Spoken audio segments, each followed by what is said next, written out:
Hello, this is Mark Wildman of Wildman Athletica, and today we are going to talk about the rock bottom slam ball load unload drill.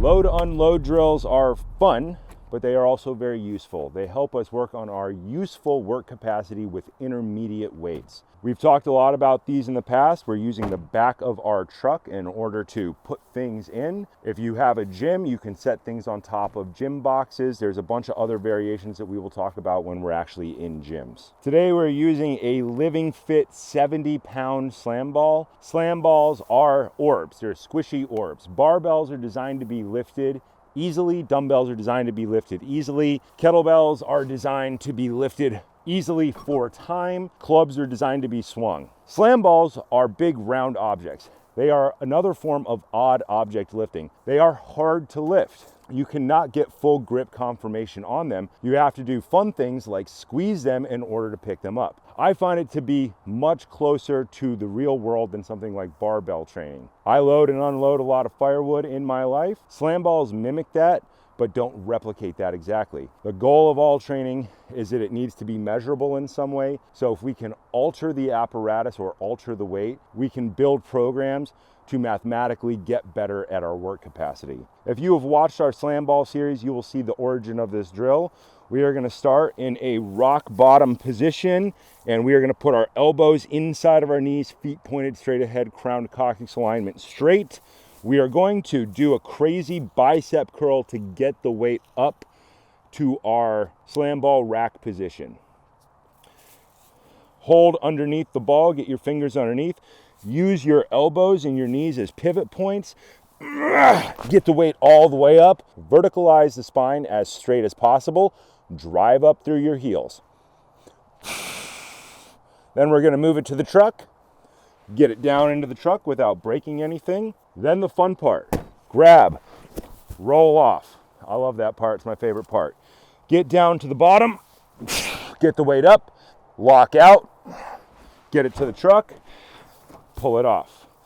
Get down to the bottom, feet straight ahead, lever the ball up, pause in the bottom position for a minute. The goal of this rock bottom load drill is to make us better at the bottom of our squat.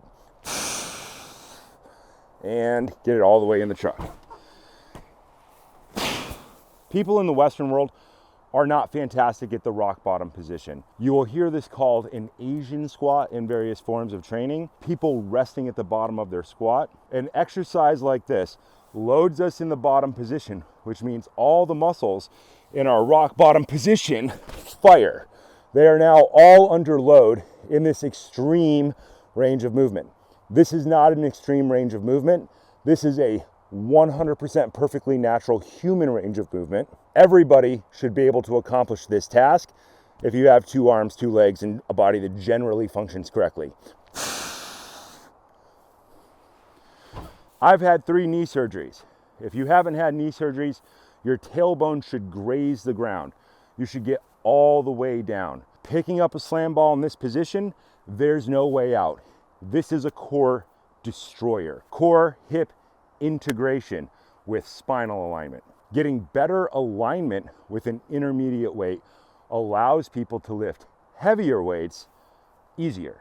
Think of slam balls as mimicking Atlas stones, and Atlas stones were barbells before there were barbells. Atlas stones were just big round stones. In the ancient world, they literally carved them out of stone and they would practice lifting them. This is a perfectly natural lift. There's nothing artificial about it. We didn't have to create anything. We don't have to move our body around a bar, as in say barbell. We just get it up. We stand all the way up.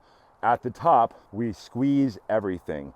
When you come to our standing position, leg drive. That means pull the kneecaps up, push your knee back. Tuck your tailbone underneath, squeeze the glutes. Martial artists will recognize this position as being in almost every Asian martial artist part of a stance. You would see it look like this. Think of this as a version of that adapted to our modern world. There's a lot of strategies to do this exercise. Probably the easiest one is to count reps, but to do it on a metronome clock. So you would give yourself X amount of time between every lift to process. There are other strategies where you would just go as fast as possible, but that doesn't always work out for people. Because it's an extreme range of movement, we would like to give people time to settle into the position so that their body can adapt to those positions.